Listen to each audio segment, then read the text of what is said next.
देखो, मान लो ये कोई लॉन्गेस्ट चेन है। अगर इस लॉन्गेस्ट चेन से अपने पास 3 कार्बन लगे होते हैं स्ट्रेट चेन में,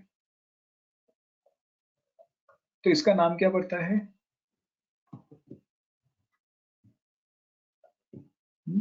क्या नाम पड़ेगा? प्रोपाइल, क्योंकि सब्स्टिट्यूएंट होगा ना। लॉन्गेस्ट चेन तो ये जा रही है, लॉन्गेस्ट चेन से अटैच्ड है, तो ये सब्स्टिट्यूएंट है, तो इसका नाम क्या पड़ेगा? प्रोपाइल। अच्छा, एक होता था एन, एक होता था आइसो और एक होता था नियो, याद है?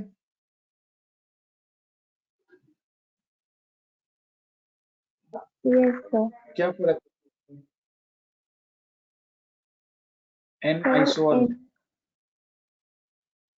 इनमें सारे सी लॉन्गेस्ट चेन में होते थे और आइसो में एक कम सी होता था लॉन्गेस्ट चेन में और नियो स्मॉलेस्ट होती थी सेकंड पोजीशन पे, है ना? वो सेकंड पोजीशन पे लगाते थे। जो आइसो वाला होता था, जो एक कार्बन कम कर देते थे, वो कहाँ लगाते थे? सेकंड पोजीशन पे, याद है?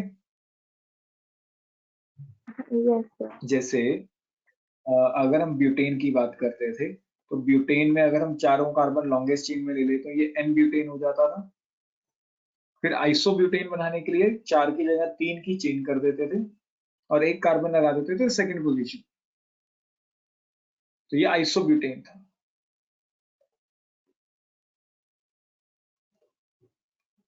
ठीक, अब यहाँ पे भी सेम काम है, बस अब सब्स्टिट्यूएंट के लिए कर रहे हैं ये काम। प्रोपाइल 3 कार्बन की स्ट्रेट चेन। अगर मैं 2 कार्बन की चेन रखता हूं, चेन मैंने 2 कार्बन की रखी और एक कार्बन को मैंने लगा दिया सेकंड पोजीशन पे, नीचे से काउंटिंग करनी है यहाँ पे, नीचे से फर्स्ट सेकंड। एक कार्बन को मैंने लगा दिया कहां पे? सेकंड पोजीशन पे, तो ये बन जाएगा आइसोप्रोपाइल। क्लियर या नहीं?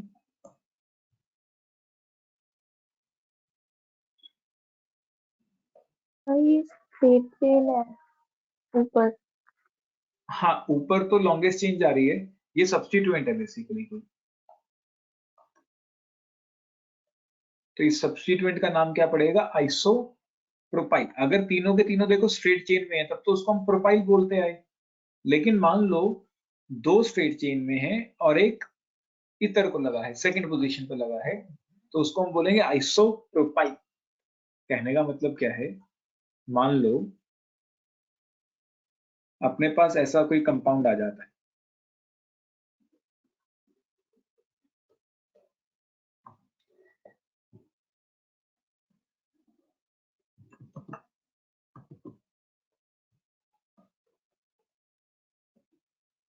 इसका नाम बताओ साक्षी, कुछ आइडिया?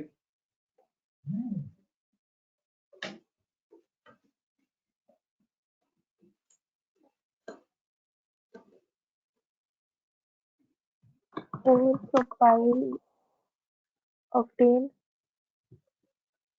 1 2 3 4 नंबरिंग यहां से शुरू होगी, 5 6 7 8। Good out. अगर यहाँ पे 3 कार्बन लगे होते लॉन्गेस्ट चेन में, एज्यूमिंग यहाँ पे फोर्थ वाले कार्बन पे 3 कार्बन लगे होते लॉन्गेस्ट चेन में, स्ट्रेट चेन में, तब हम उसको क्या नाम देते हैं? प्रोपाइल। तब हम उसको क्या नाम देते हैं? प्रोपाइल। आ रहा है समझ? सर अभी इस कंपाउंड का नाम क्या है? इसी कंपाउंड का नाम तो बताता हूँ बनने से को। 3 4, मान लो ये कंपाउंड ऐसा होता, 1 2 3, नंबरिंग हम शुरू करते, फिर यहां से 1 2, यहीं से शुरू करने वाला भी कंपाउंड बनाते हैं, यहां से हटा दो उसे, ये सेम बन गया, एक बार नीचे एंड एक बार ये लो, अब ये सेम हो गया ऊपर वाला, बस सब्स्टिट्यूएंट मैंने चेंज किया है। तो number 1 number 2 number 3, number 4, number 5, number 6, number 7, number 8। अब देखो स्ट्रेट चेन जा रही है और जो सब्स्टिट्यूएंट है उसमें 3 कार्बन है, 3 कार्बन है, तो इसको हम क्या बोलते थे? प्रोपाइल। तो 4 प्रोपाइल ऑक्टेन। क्लियर ये नहीं?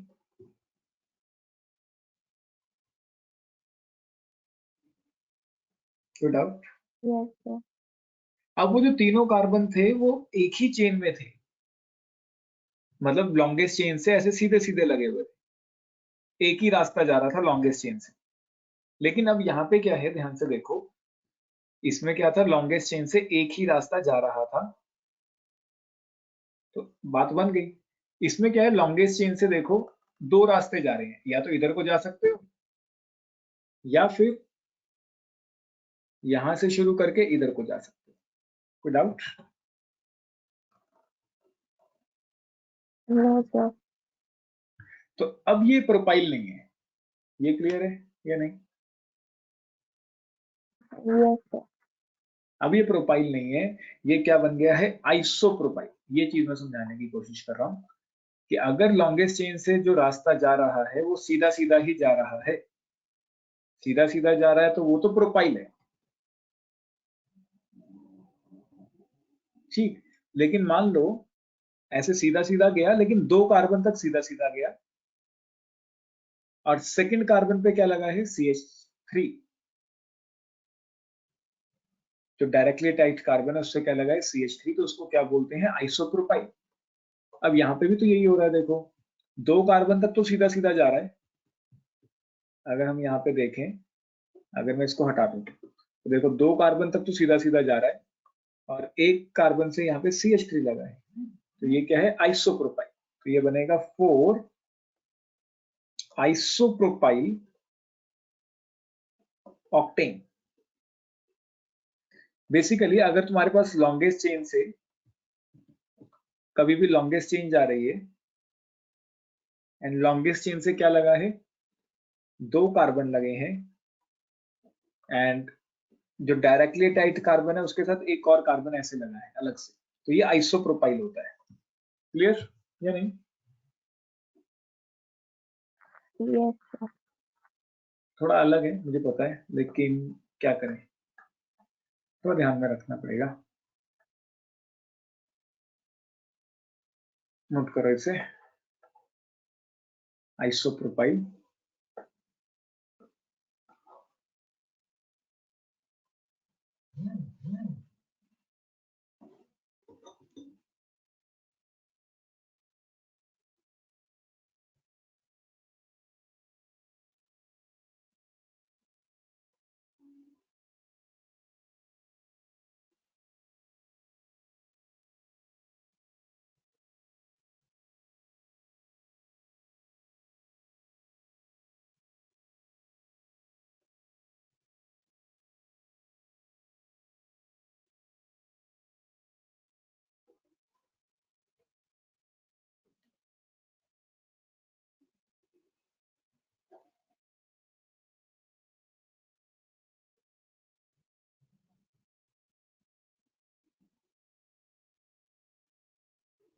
Clear note?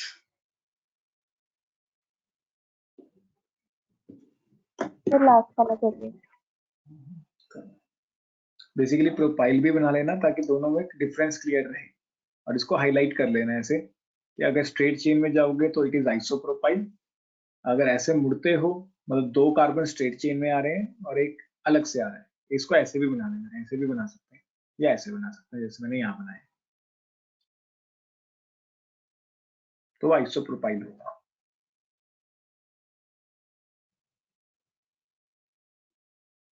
अब मान लो 4 कार्बन लगे होते स्ट्रेट चेन में, मतलब लॉन्गेस्ट चेन से सीधा सीधा 4 कार्बन आ रहे हैं एक ही रास्ते में। अब स्ट्रेट का मतलब ये नहीं कि सीधा सीधा लगे होने चाहिए, मतलब एक ही रास्ता आना चाहिए। देखो लॉन्गेस्ट चेन से सीधा सीधा एक ही रास्ता आ रहा है, और उसी रास्ते में चारों कार्बन आ गए, तो ऐसे ग्रुप को हम क्या बोलते थे? ब्यूटाइल। अगर हमें इसका नाम देना हो तो क्या पड़ेगा? 4 कार्बन के लिए हम क्या यूज करते थे? ब्यूटाइल। क्लियर या नहीं? Yes sir. लेकिन अब मान लो 4 में से 3 तो हमने लॉन्गेस्ट चेन में रखे एक ही रास्ते पे, और जो एक कार्बन है उसको सेकंड पोजीशन पे लगा दिया, नीचे से सेकंड पोजीशन पे लगा दिया, तो ये क्या बन जाएगा? आइसोब्यूटाइल। देखो 3 तो हमने लॉन्गेस्ट चेन में रखे हैं, अभी भी 3 लॉन्गेस्ट चेन में रखे हैं, लेकिन जो एक कार्बन है वो हमने लगा दिया है यहाँ सेकंड नंबर पे, नीचे से सेकंड, तो ये बन जाएगा आइसो ब्यूटाइल। एंड मान लो हमने ऐसा कुछ किया होता, ये लॉन्गेस्ट चेन से ऐसे कार्बन लगे हैं, ये थोड़ा याद रखना, ये होता है टर्शियरी ब्यूटाइल, इसको हम बोलते हैं टर्शियरी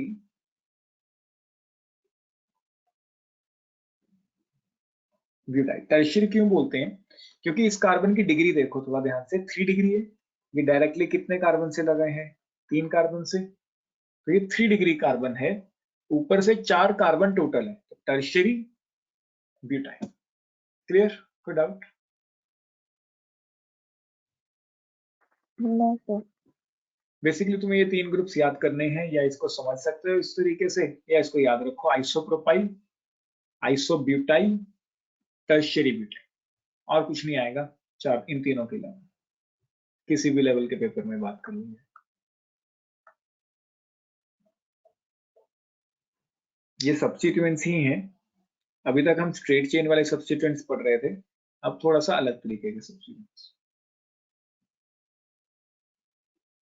सर ये स्मॉलेस्ट चेन भी नहीं है? हाँ ये स्मॉलेस्ट चेन है, लेकिन ये सब्स्टिट्यूएंट है, तो इसलिए हम यहाँ नियो नहीं लगाएंगे, सब्स्टिट्यूएंट्स में हम नियो नहीं यूज करते।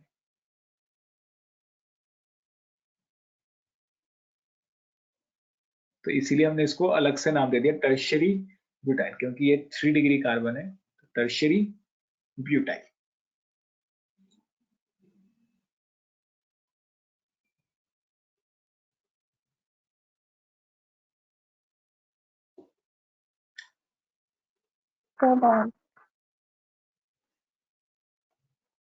ठीक, हेडिंग डालो स्टीरियो आइसोमर्स।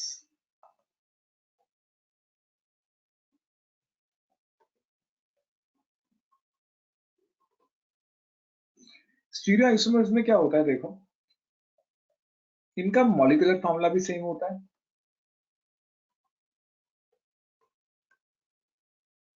इनका स्ट्रक्चरल फॉर्मूला भी सेम होता है।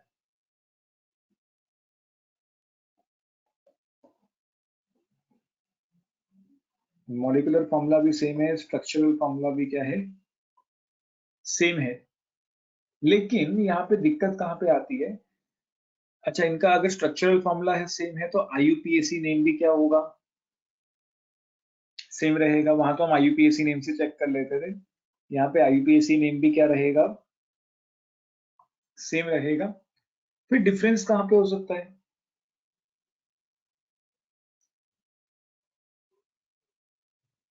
कुछ आइडिया कि डिफरेंस कहाँ पे होगा? अगर मॉलिक्यूलर फॉर्मूला सेम है, स्ट्रक्चरल फॉर्मूला सेम है, तो डिफरेंस कहाँ पे आएगा?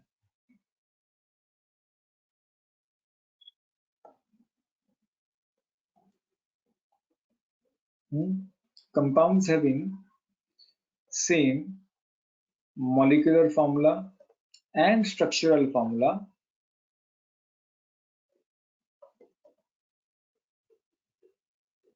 but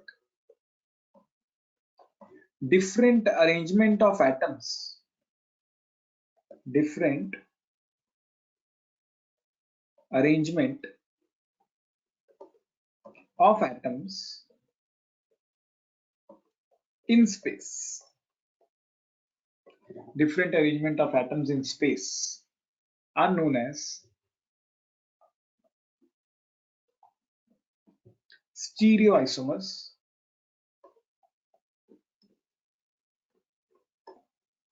and phenomena is known as stereoisomerism, and phenomena is known as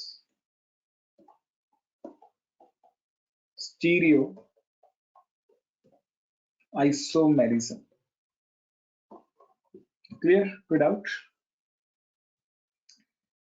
समझो इसका पहले एग्जाम्पल तो समझा दो, सच एग्जाम्पल समझो। देखो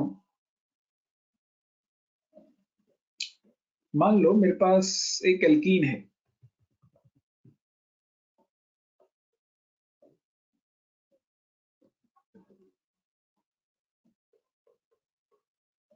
एक ये एल्कीन है साक्षी, और एक ये एल्कीन है दूसरा।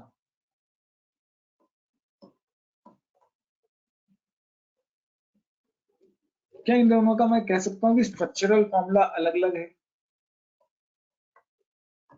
या नहीं?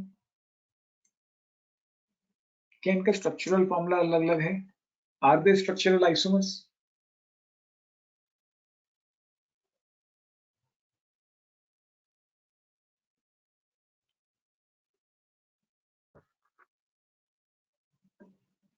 Yes, sir.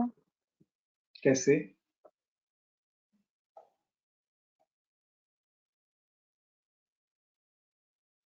स्ट्रक्चरल आइसोमर्स क्या होते थे? Same molecular formula but different name. Different structures ना। Yes, sir. एंड स्ट्रक्चरल में हमने पढ़ा चेन पोजीशन, फंक्शनल तो यहाँ पे आएगा ही नहीं ना, मेटामर आएगा। तो बेसिकली ये चेक करना है कि चेन आइसोमर पोजीशन आइसोमर तो नहीं है। नाम लिख के देख लो, मैंने तुम्हें लास्ट क्लास में बताया था कि अगर हम किसी भी कंपाउंड का नाम लिख के देख लेते हैं, अगर उसका नाम चेंज हो जाता है तो वो स्ट्रक्चरल आइसोमर होगा, अदरवाइज नहीं होगा। इसका नाम बताओ फर्स्ट कंपाउंड का।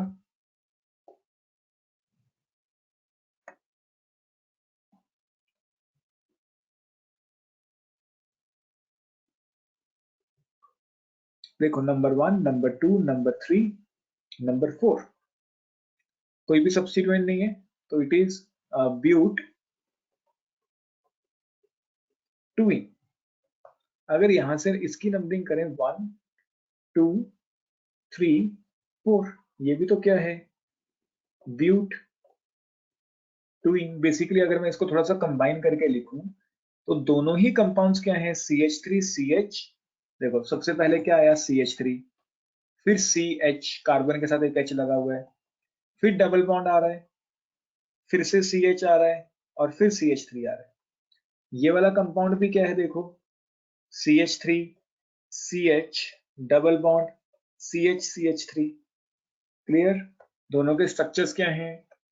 सेम। इसका स्ट्रक्चर और इसका स्ट्रक्चर तो सेम है, तो ये स्ट्रक्चरल आइसोमर्स नहीं है, इनका स्ट्रक्चर क्या है? सेम। क्लियर या नहीं? Yes, sir. फिर इसमें डिफरेंस क्या यहाँ पे आ रहा है?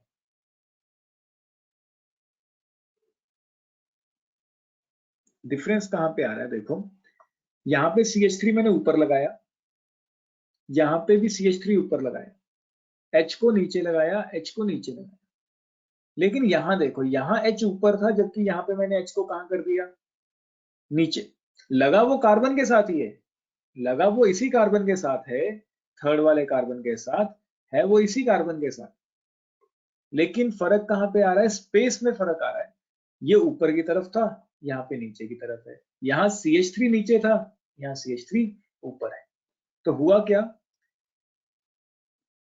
Arrangement of atoms in 3 dimensional space कर लो यहाँ पे, इन 3 डायमेंशनल स्पेस आर डिफरेंट। यहाँ डिफरेंट आएगा, मैंने कुछ स्पेलिंग में गड़बड़ कर दी है। डिफरेंट। क्लियर या नहीं? देखो यहाँ पे H ऊपर था, यहाँ पे H नीचे है, यहाँ पे CH3 नीचे था, यहाँ CH3 ऊपर है। तो arrangement of atoms in 3 dimensional space मैंने चेंज कर दिया है। उस सिचुएशन में जो आइसोमर्स मिलते हैं वो क्या होते हैं? Stereo isomers. क्लियर या नहीं? But that's really different question. यही डिफरेंस है बस, बाकी सब सेम रहा करेगा। बस 3D स्ट्रक्चर हम बनाएंगे बेसिकली इसके अंदर। 3D भी नहीं बनाएंगे, बनाएंगे ऐसे ही 2D में। 3 डायमेंशनल स्पेस जो होती है उसमें अरेंजमेंट चेंज हो जाता है, लगेगा उसी एटम के साथ।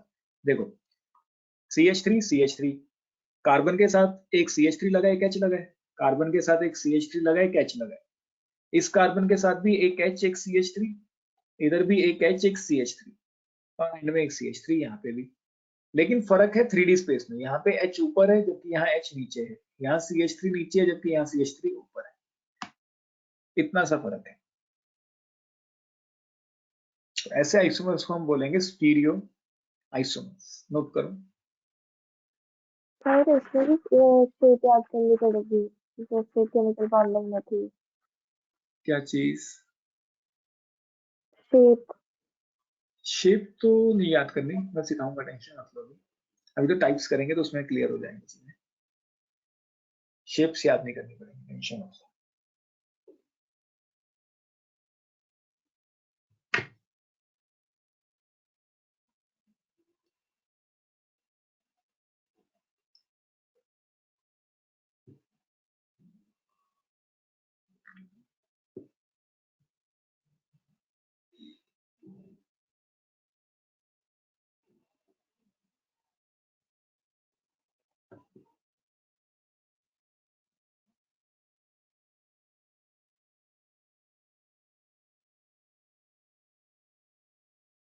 यहाँ पे थोड़ा सा अपनी वर्डिंग में लिख लेना कि यहाँ H ऊपर था, यहाँ H नीचे है। 3D स्पेस में हमने एटम्स को चेंज किया है। ये भी बना लेना कि दोनों का मॉलिक्यूलर स्ट्रक्चरल फॉर्मूला सेम है। अभी तक हम ऐसे बनाते थे, बस अब थोड़ा सा 3D बनाने की कोशिश कर रहे हैं।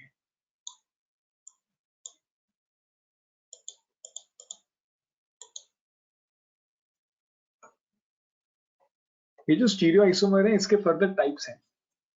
स्टीरियो आइसोमर्स हैं क्या? बेसिकली जब स्पेस में पोजीशन चेंज हो रही है, जब स्पेस में पोजीशन चेंज हो रही है तो वो स्टीरियो आइसोमर हैं। एंड इसके फर्दर टाइप्स हैं। दो तरह के होते हैं स्टीरियो आइसोमर्स। एक होते हैं geometrical isomers, geometrical isomers, and एक होते हैं optical isomers.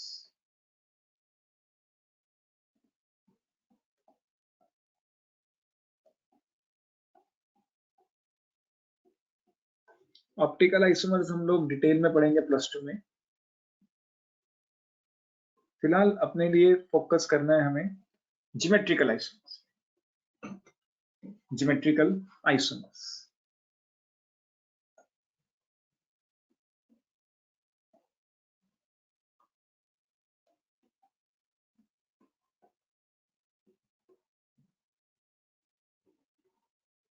Geometrical isomers basically दो तरह के होते हैं। ज्योमेट्रिकल आइसोमर्स, कुछ आइडिया कि बनते कब हैं ज्योमेट्रिकल आइसोमर्स?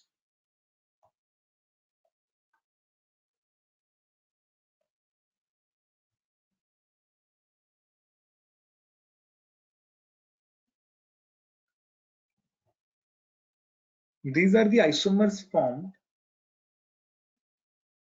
ये डेफिनेशन CBSE में कोई नहीं पूछेगा, लेकिन फिर भी मैं तुम्हें वैसे समझा रहा हूँ। These are the isomers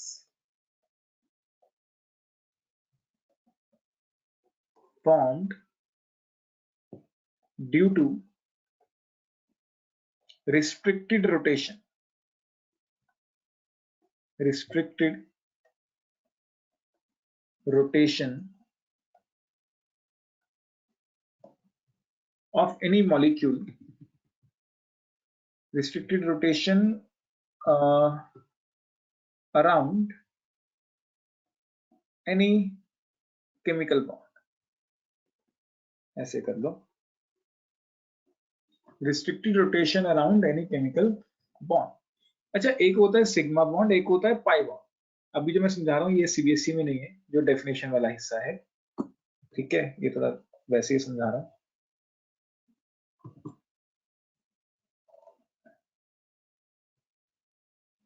एक होता है सिग्मा बॉन्ड,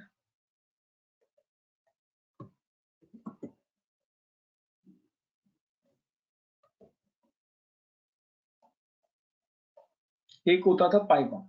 सिग्मा के साथ साथ एक पाई बॉन्ड भी कई बार बनता था।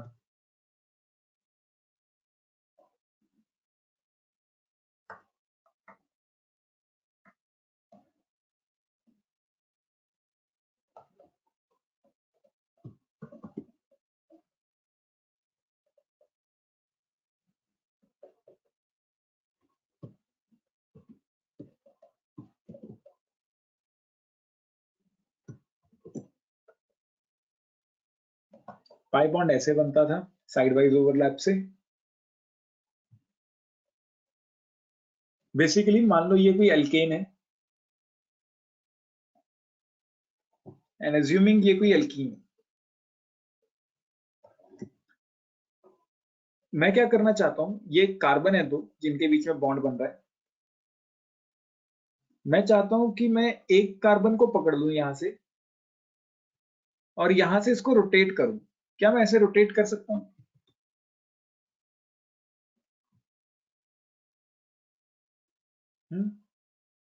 तो क्या पूछ रहे हो? मैंने यहाँ पे एक कार्बन को, जैसे मान लो ये पेन है और ये पेन की कैप है, ठीक। मैंने पेन की कैप को पकड़ लिया, मतलब एक एटम को एक कोने से पकड़ लिया है। क्या मैं इस बॉन्ड को रोटेट कर सकता हूं किसी भी एंगल से, बिना इस बॉन्ड को डिस्टर्ब किए, बिना इस बॉन्ड को तोड़े? बेसिस को ना मुझे 3D में समझाना होगा तुम्हें, ऐसे समझ नहीं आएगा। ये यूट्यूब पे देखते हैं कुछ, ठीक, फिर मैं समझाता हूँ।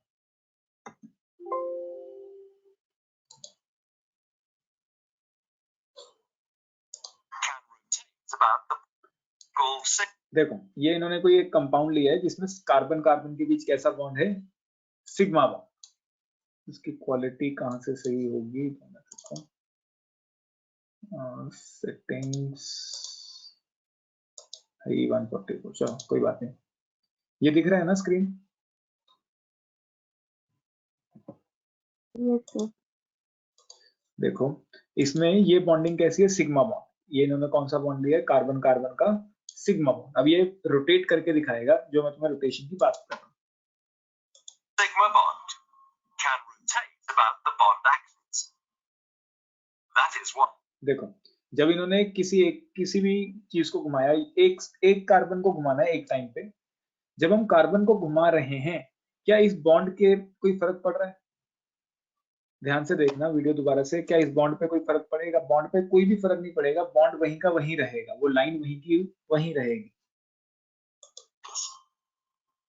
That is why alkenes are characterized by free rotation around the carbon-carbon bond. ये समझ आया या नहीं? यस। ठीक है, मतलब तुम किसी भी एटम को रोटेट करो, चाहे इस एक कार्बन को, लेफ्ट वाले कार्बन को रोटेट करो, चाहे राइट वाले कार्बन को रोटेट करो, तुम्हारा बॉन्ड नहीं टूटेगा, बॉन्ड वैसा का वैसा ही रहेगा। क्लियर? अब पाई बॉन्ड समझाएगा आगे।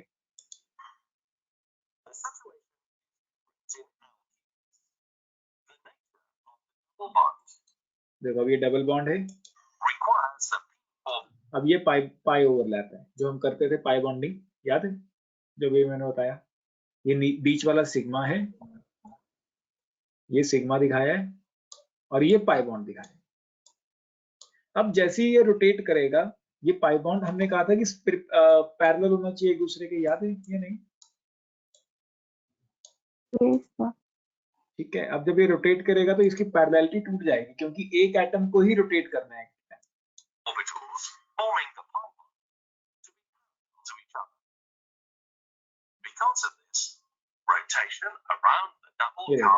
अगर तुम किसी को भी घुमाने की कोशिश करोगे, अगर इस एटम को घुमाने को पीछे को घुमा रहा है ये, तो ये टेढ़ा हो गया, पैरेललिटी इसकी खत्म हो गई। दिख रहा है या नहीं? यस। इसको घुमा नहीं पाएंगे, क्योंकि अगर हम इसको घुमाएंगे तो ये वाला बॉन्ड टूट जाएगा, ये पैरेलल नहीं बचेगा। क्लियर या नहीं?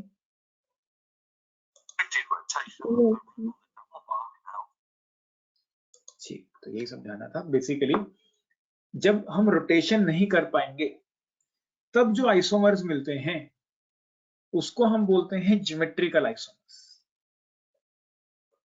3D है ना ये, थोड़ा सा इसलिए समझना थोड़ा सा अलग है। तो these are the isomers formed due to the restricted rotation around any chemical bond, या हम कह सकते हैं पाई बॉन्ड। कौन सा बॉन्ड है वो? Pi bond. क्लियर या नहीं? यस। क्योंकि हम पाई बॉन्ड को रोटेट नहीं कर सकते, pi bond can not be rotated. तो बेसिकली ये जो आइसोमर्स होंगे ये सिर्फ और सिर्फ अपने को एल्कीन्स के अंदर मिलेंगे। ज्योमेट्रिकल आइसोमर्स को मैं जीआई लिख रहा हूं, can be observed in alkenes only, in alkenes only. पहले यहां तक नोट करो इसकी डेफिनेशन, तो इसकी कुछ कंडीशंस हैं वो देखते हैं। नोट करो इसे, ऊपर वाला भी लिखना है, टाइप्स यहां से शुरू करो। ये क्या कहता है आगे, पहले कंडीशंस की बात कर लेते हैं। Condition for alkene to show geometrical isomers, condition for alkene to show geometrical isomers. अब ये क्या कहता है, कंडीशन समझो फिर लिखवा देता हूं। ये जो एटम पाई बॉन्ड बना रहा है, दो एटम्स हैं जो पाई बॉन्ड बना रहे होंगे, एक ये और एक ये। जो एटम पाई बॉन्ड बना रहा है उस पर कितने बॉन्ड्स और होंगे साक्षी? अगर ये डबल बॉन्ड बना रहा है एल्कीन के अंदर, तो इस पे कितने बॉन्ड और होंगे? दो। जो दो ग्रुप्स लगे होंगे वो डिफरेंट होने चाहिए। जो एक एटम पे दो ग्रुप्स लगे होंगे वो डिफरेंट होने चाहिए। यहां पे भी जो दो ग्रुप्स लगे होंगे वो डिफरेंट होने चाहिए। हो सकता है वो सेम ही हो सकता है वो डिफरेंट हो, बस ये आपस में डिफरेंट होने चाहिए। कहने का मतलब क्या है, जो एटम पाई बॉन्ड बना रहा है उस पे जो ग्रुप्स लगे हैं वो डिफरेंट होने चाहिए। अब दूसरे वाले पे सेम भी हो सकते हैं, हो सकता है कुछ अलग सेट आ जाए। Clear? Conditions to show geometrical isomers, हो सकता है एक सेम हो और एक डिफरेंट हो, कुछ भी हो सकता है। लेकिन जो मेन कंडीशन है वो क्या है कि जो एटम पाई बॉन्ड बना रहा है उस पे जो दो बॉन्ड्स हैं वो डिफरेंट होने चाहिए। क्लियर या नहीं? तो डिफरेंट मतलब आपस में डिफरेंट? हाँ, मतलब ये कार्बन देखो पाई बॉन्ड बना रहे हैं, इस पे जो दो ग्रुप्स हैं वो आपस में डिफरेंट होने चाहिए, मैच नहीं होने चाहिए, दोनों के दोनों सेम नहीं होने चाहिए। अगर कभी भी जो एटम पाई बॉन्ड बना रहा है उस पे दोनों एटम सेम आ गए या दोनों ग्रुप सेम आ गए तो वो ज्योमेट्रिकल आइसोमरिज्म शो नहीं करेंगे, क्योंकि आपस में क्या है? सेम। ठीक है या नहीं? यस। कहने का मतलब ये है कि अगर तुमसे कोई कहे कि भाई ये कंपाउंड ज्योमेट्रिकल आइसोमरिज्म शो करेगा, बताओ क्या ये ज्योमेट्रिकल आइसोमरिज्म शो करेगा? No sir. करेगा, क्योंकि यहाँ तो डिफरेंट है, एक CH3 है एक H है, लेकिन इस कार्बन पे दोनों ग्रुप्स क्या हैं? सेम है, तो ये ज्योमेट्रिकल आइसोमरिज्म शो नहीं करेगा।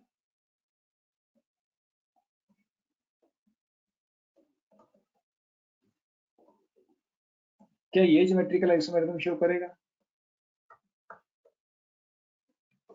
Yes sir. ठीक, तो बस इतनी सी कंडीशन है कि जो पाई बॉन्ड वाला अपना कार्बन है उस पे जो दो ग्रुप्स होंगे वो डिफरेंट होने चाहिए। हो सकता है दोनों साइड पे सेम ग्रुप्स हो सकता है दोनों साइड पे डिफरेंट ग्रुप्स, दो कार्बन पे। बस हम क्या कह रहे हैं, जो एक एटम होगा उस पे जो दो ग्रुप्स होंगे वो डिफरेंट होने चाहिए। हमारी कंडीशन सिंपल सी है। तो कंडीशन क्या है? टू ग्रुप्स या atoms attached to the carbon, attached to carbon forming pi bond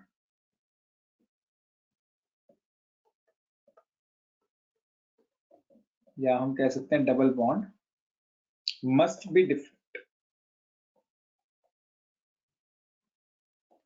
वो जो दो ग्रुप्स हैं वो डिफरेंट होने चाहिए। नोट करो पहली कंडीशन।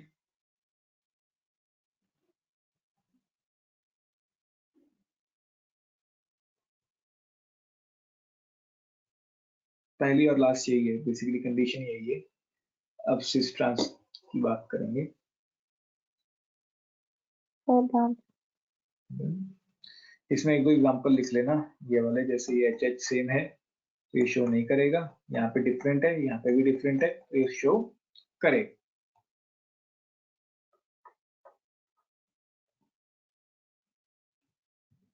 अब जो ज्योमेट्रिकल आइसोमेरिज्म है वो दो तरह की है। एक आता है इसके अंदर सिस आइसोमर और एक होते हैं trans isomer.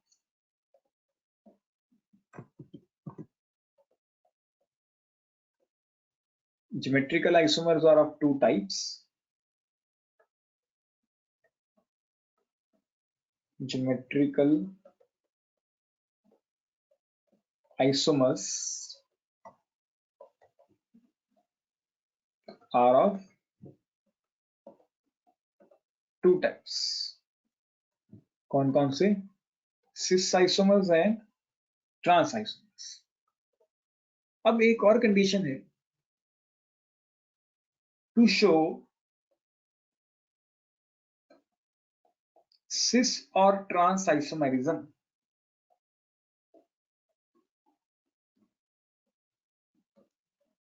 to show cis or trans isomerism, at least one atom or group of atom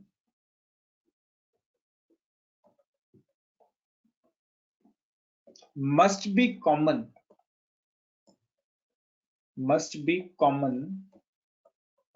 between two carbon forming double bond.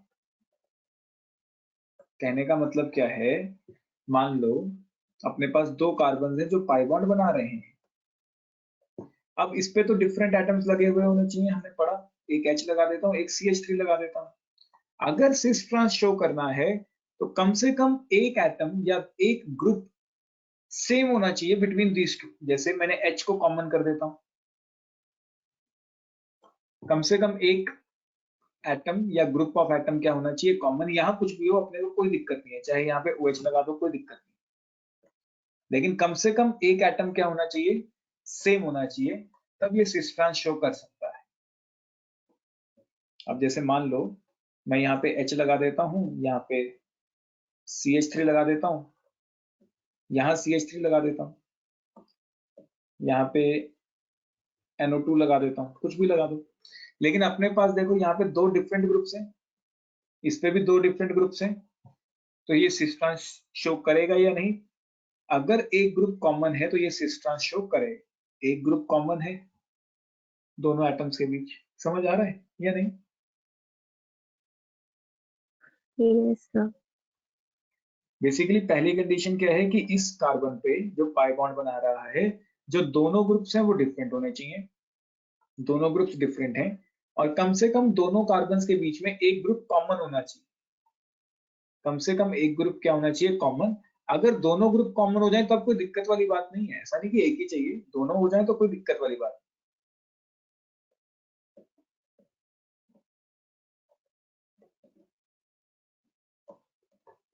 जैसे यहाँ पे दोनों कॉमन हो गए, H भी कॉमन हो गया, CH3 भी कॉमन हो गया, तो कोई दिक्कत वाली बात नहीं है। अब होता क्या है, अगर वो जो कॉमन ग्रुप है, इफ कॉमन ग्रुप या atom is present on same side, तब हम कहते हैं कि वो सिस आइसोमर है। कौन सा आइसोमर है? Cis isomer. लेकिन वहीं पे कहने का मतलब क्या है, या पहले लिख लेते हैं, इफ कॉमन एटम या group is present on opposite side या डायगनली ऑपोजिट, यहाँ पे डायगनली ऑपोजिट साइड कर लो।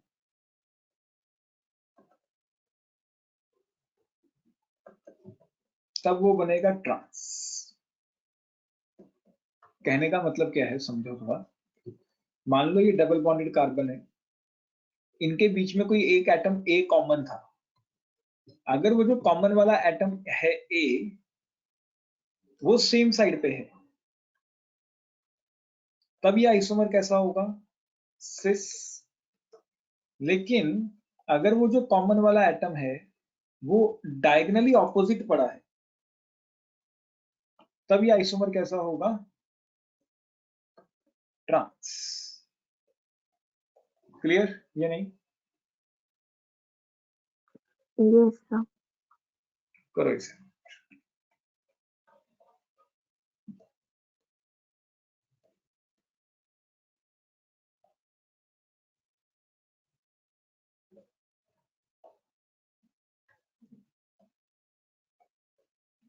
सिस ट्रांस आइसोमेरिज्म। ठीक।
बताओ Sakshi, identify cis and trans.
First वाला सिस होगा या ट्रांस?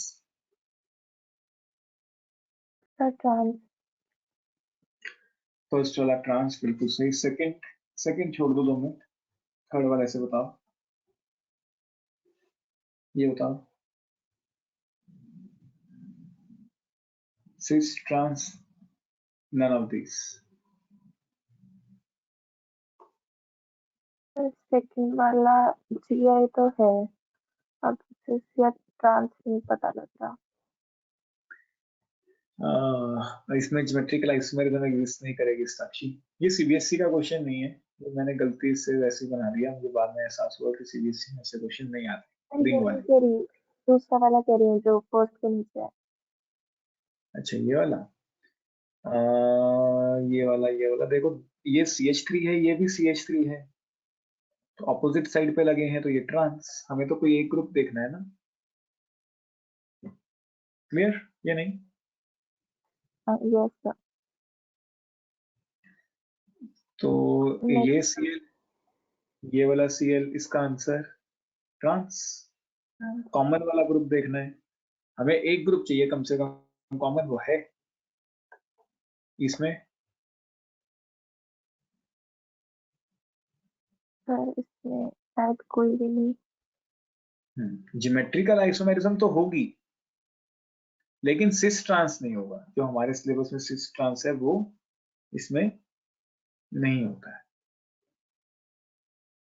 ठीक, अब इस पे आ जाओ, साइक्लिक वाले कंपाउंड पे, क्योंकि इसमें कोई भी कॉमन ग्रुप नहीं है। No common group between two carbons. अब देखो, जब पहले ये नोट कर लो, फिर साइक्लिक वाला समझाता हूँ।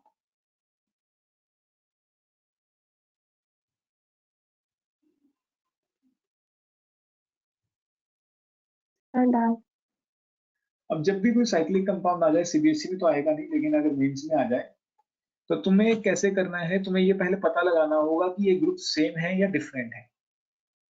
तो पता लगाते हैं, देखो ये डबल बॉन्ड है, इसके साथ में क्या लगा है, CH2। अगर मैं यहाँ पे थोड़ा सा काट दूं, थोड़ा सा स्ट्रक्चर वाइज बनाऊं, तो यहाँ पे क्या लगा, CH2,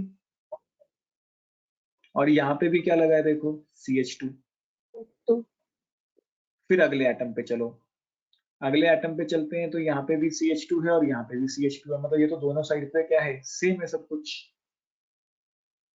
तो इसके अंदर GI नहीं होगा। क्लियर या नहीं? एक बार दोबारा बताना, इसमें GI क्यों नहीं है? देखो, हमने कहा था कि दो ग्रुप्स डिफरेंट होने चाहिए डबल बॉन्ड पे। ये डबल बॉन्ड है, एक कार्बन ये रहा, एक कार्बन ये रहा। इस कार्बन पे जो दो ग्रुप्स हैं वो डिफरेंट होने चाहिए। एक तो इस कार्बन पे H लगा हुआ है,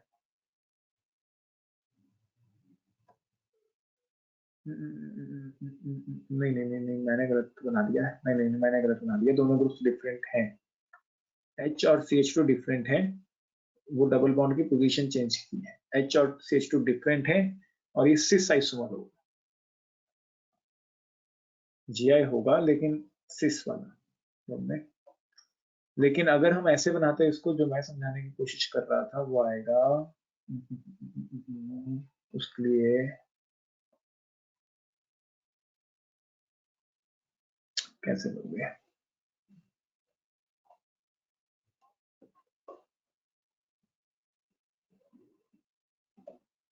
वो ये वाला था।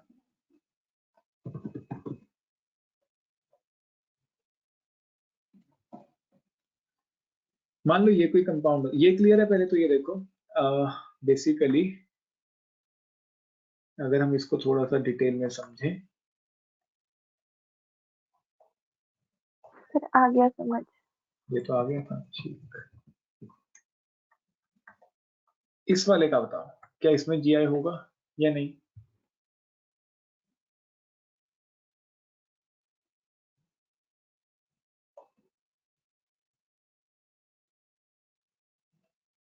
No sir.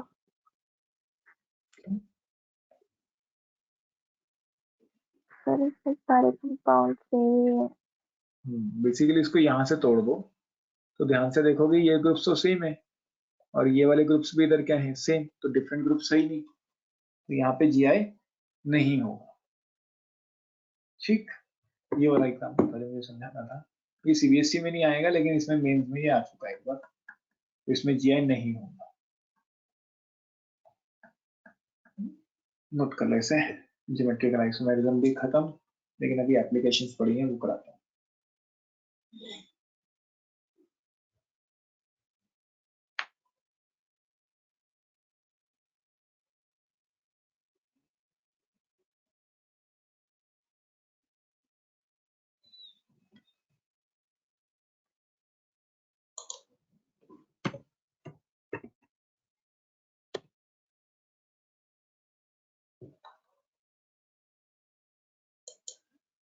हम लोग क्लास साक्षी परसों लगाएंगे, कल मैं बच्चों को एक्स्ट्रा बुला के करा दूंगा। हमने कल छुट्टी ले लेना तो, या कल क्लास लगानी है, परसों ही लेनी है छुट्टी?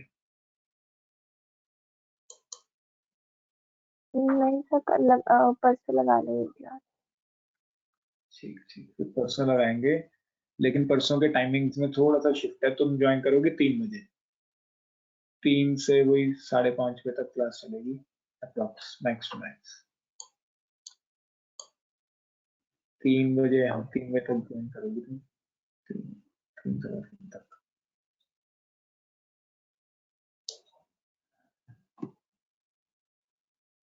सर सर 2 मिनट रुको, मैं भी चेक कर रहा हूँ आगे तुम्हें।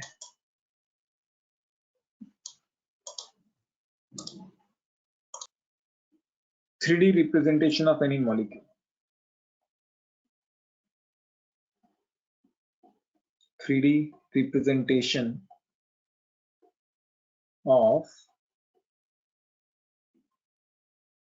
any molecule, 3D representation of any molecule। देखो बेसिकली क्या होता है, मान लो कार्बन के आसपास 4 बॉन्ड्स हैं, ठीक। अब वो चारों के चारों बॉन्ड्स एक प्लेन में तो नहीं होंगे, ये 3D मॉलिक्यूल होता है। हमने पढ़ा है कि कार्बन कैसा होता है, टेट्राहेड्रल। ये 3D मॉलिक्यूल है, ठीक। 3D मॉलिक्यूल होता है, तो इसमें जो 2 बॉन्ड्स होते हैं वो सेम प्लेन में होते हैं, 2 बॉन्ड सेम प्लेन में होते हैं, एंड एक बॉन्ड होता है अबव द प्लेन,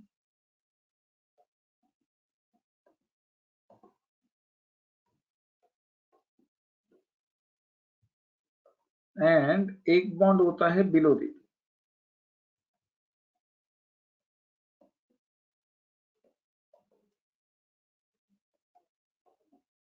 कहने का मतलब क्या है, मान लो मैं कार्बन, अच्छा जो सेम प्लेन वाले बॉन्ड्स होते हैं उसको हम रिप्रेजेंट करते हैं बाय नॉर्मल लाइन,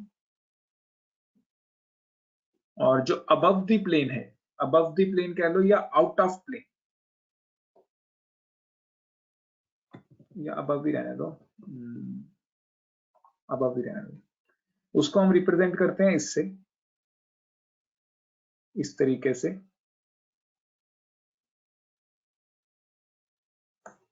ठीक। इसको हम बोलते हैं सॉलिड वेज, इसको हम क्या बोलते हैं, सॉलिड वेज।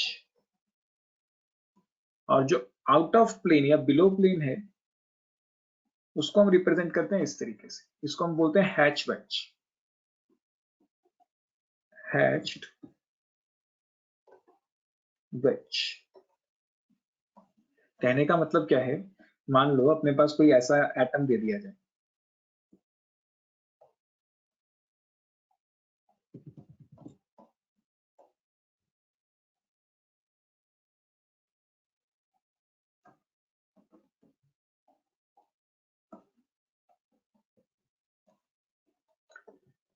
तो इसका मतलब क्या होता है, देखो ये 3D मॉलिक्यूल है। अब इसको हम कैसे कह सकते हैं कि अब तुम्हारे लैपटॉप की स्क्रीन है, जो तुम्हारे लैपटॉप की स्क्रीन है वो एक प्लेन है, ठीक। उस प्लेन में कार्बन है और 2 हाइड्रोजन है। जो तुम्हारे लैपटॉप की स्क्रीन है वो एक प्लेन है और उसके अंदर 2 एटम्स हैं, एक कार्बन और एक दोनों हाइड्रोजन और एक कार्बन। ये तुम्हारे उस लैपटॉप की स्क्रीन वाले प्लेन में है। जो OH है वो लैपटॉप से बाहर निकल के तुम्हारी तरफ आ रहा है, अबव द प्लेन, उस प्लेन के ऊपर। जो OH है वो लैपटॉप की स्क्रीन से बाहर निकल के तुम्हारी तरफ आ रहा है, एंड जो बी आर है वो लैपटॉप की स्क्रीन से पीछे जा रहा है, तुमसे दूर जा रहा है। समझ आया या नहीं?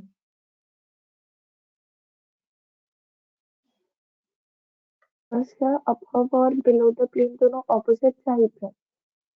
हाँ, ये ऑपोजिट साइड है, मतलब प्लेन तुम्हारे लैपटॉप की स्क्रीन ले लो, तुम्हारे लैपटॉप की स्क्रीन जो है वो प्लेन है तुम्हारे लिए, ठीक। जो नॉर्मल बॉन्ड्स है वो उस प्लेन के अंदर है, मतलब उस लैपटॉप की स्क्रीन में, वो 2D है, ठीक। अब जो सॉलिड वेज है ये होता है कि लैपटॉप की प्लेन से बाहर निकल के तुम्हारी तरफ को आएगा, ठीक है। और बी आर होता है लैपटॉप की स्क्रीन से पीछे को जाएगा, मतलब ऑपोजिट साइड पे। क्लियर या नहीं? Yes sir. बी आर पीछे को जा रहा है लैपटॉप की स्क्रीन से,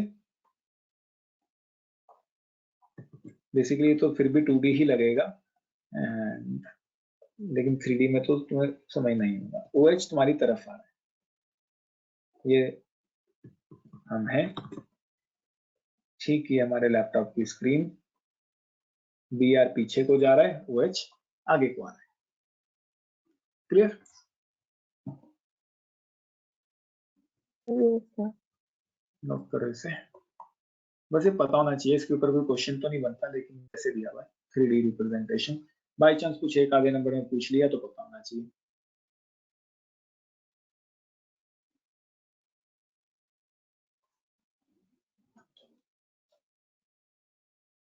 coming out of plane, coming going inside, above या बिलो ही रहने दो, समझ नहीं आएगा अगर आउटसाइड। इसी में दो चीजें और ऐड कर लो, जो ये सेकेंडरी ब्यूटाइल और पेंटाइल वाली चीज इन्होंने दी है, नियोपेंटाइल, ये बहुत रेयरली यूज होगी, या कहें कि हम यूज करेंगे ही नहीं, ना ही पेपर में कभी आएगी मेरे हिसाब से, आज तक मैंने देखी नहीं है।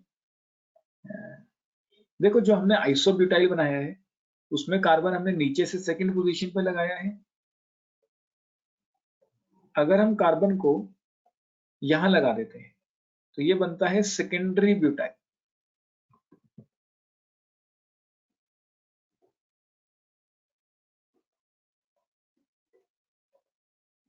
क्यों? क्योंकि जो डायरेक्टली अटैच्ड कार्बन है वो 2 डिग्री है, जैसे हम टर्शियरी ब्यूटाइल करते थे ऐसा ही कुछ, ठीक। Yes sir. और हम नियोपेंटेन किसको बोलते थे? Smallest chain. Smallest chain. अब इन्होंने क्या किया है, इनमें से कोई भी एक एटम पकड़ा और उसको लॉन्गेस्ट चेन से लगा दिया, तो वो बन गया नियोपेंटाइल, सब्स्टिट्यूएंट बन गया, तो वो बन गया neopentyl. Basically neopentane as a substituent is known as neopentyl, वो तो हमें पता ही है, इसमें कुछ ज्यादा नहीं है, ये सेकेंडरी ब्यूटाइल था। नियोपेंटेन को बस एज अ सब्स्टिट्यूएंट अगर हम यूज करेंगे तो एनिनाइन हट जाता है और IYL लग जाता है, ये तो हमें पता है, पेंटाइल बन जाएगा।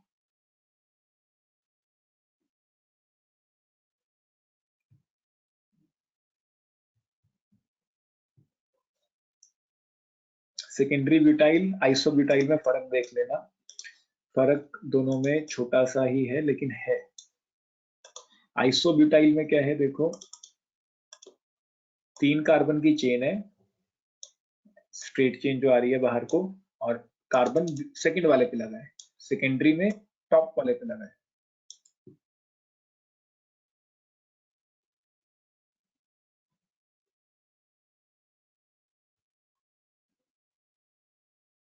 डन।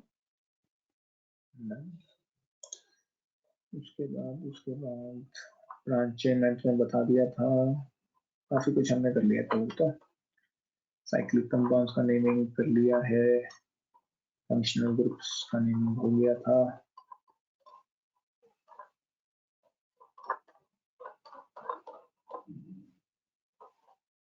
चेन, पोजीशन, फंक्शनल, ये तीनों कवर्ड है, मेटामेरिज्म कवर्ड है, ज्योमेट्रिकल ऑप्टिकल के बारे में बताया है, मेटामेरिज्म के बारे में बताया, स्टीरियोआइसोमर्स की डेफिनेशन देखी है। स्टीरियोआइसोमर्स के टाइप्स नहीं है मतलब, लेकिन ऐसा कैसे हो सकता है, सिस्टम्स हमारे सिलेबस में आता है। चलो सिस्टम हमारे सिलेबस में आता है, वो कर लेना, यहाँ नहीं दिया हुआ, लेकिन वो तुम्हारे सिलेबस में हो सकता है अगले चैप्टर में दिया। ये मैंने तुम्हें बताया था, organic reagent, intermediate product, by products, fusion हमने कर ली है, स्टेबिलिटी ऑर्डर्स हमने किए हैं, रिएजेंट सब्स्ट्रेट के बारे में देखा है, इलेक्ट्रोफाइल, इंडक्टिव इफेक्ट हो गया, इलेक्ट्रोमेरिक इफेक्ट पेंडिंग है, कोई बात नहीं, टाइम भी हो गया है। ठीक है साक्षी, हम अगली क्लास में ही करते हैं इसको आगे। अगली क्लास में मैं ये चैप्टर कंप्लीट कर दूंगा संडे। मैं तुम्हें बता दूंगा कि तुम्हें 3 बजे ज्वाइन करना है या किस हिसाब से, मैं कन्वे कर दूंगा तुम्हें, ठीक है। तुम 3 बजे के हिसाब से रखना कि तुम्हें 3 से 5:30 के बीच में क्लास लगानी है। Okay sir.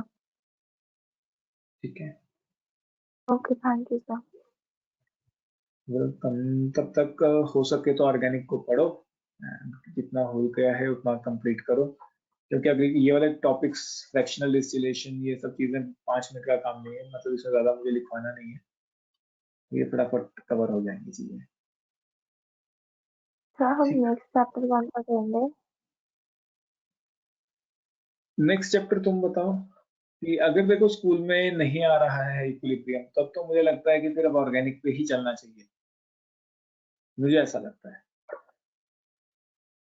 सर स्कूल में तो अब मंडे से रिडॉक्स करेंगे, फिर इक्विलिब्रियम और उसके बाद ऑर्गेनिक।